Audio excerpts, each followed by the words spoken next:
Zdravím vás, přátelé, já jsem Libor Podmol, starý známý motorkář a chci je teďka do Španělska otestovat tady ty mašiny, akorát, že se mi do Španělska prostě nechce řídit a nejlepší cestou, jak se dostat do Španělska i s motorkama, je využít tady služby MotoG-Box, který vám převezou motorky i s vaším vybavením do Španělska a já si už pak jenom buknu letenku a zaletím si tam pěkně na frajera přímo na místo.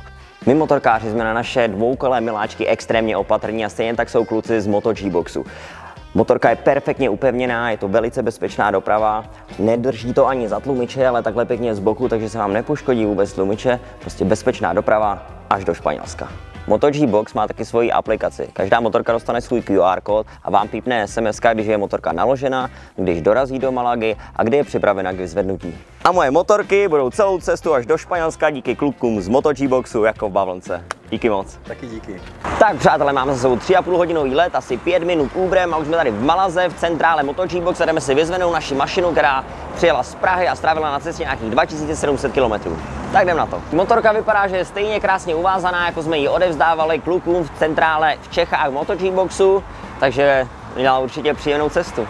Španělská garáž MotoG-Boxu tady v Malaze je naprosto čistá, velká a prostorná, je tady skvělý personál, takže vám dokážou pomoct. Jo? Teď jsem se bavil, že občas se někomu třeba vybije baterka nebo si zapomene rukavice a kluci se o vás tady krásně postarají.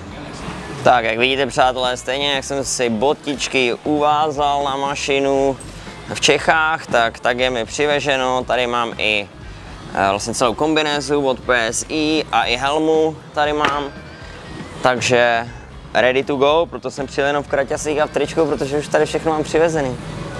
Tak jak jste mohli vidět, vyzvedl jsem si motorku v MotoG-Box centrále v Malaze a pak jsme to tady proježděli křížem krážem, ať už offroadový stezky u krásných jezer, potom tady ty silnice jo, s krásnýma zatáčkama mezi těma skálama, opravdu nádhera, doporučuji všem a není nic jednoduššího, než naložit motorku na MotoG-Box u nás v Čechách, vyzvednout si ji tady v Malaze, projezdit to a pak zase hurá domů.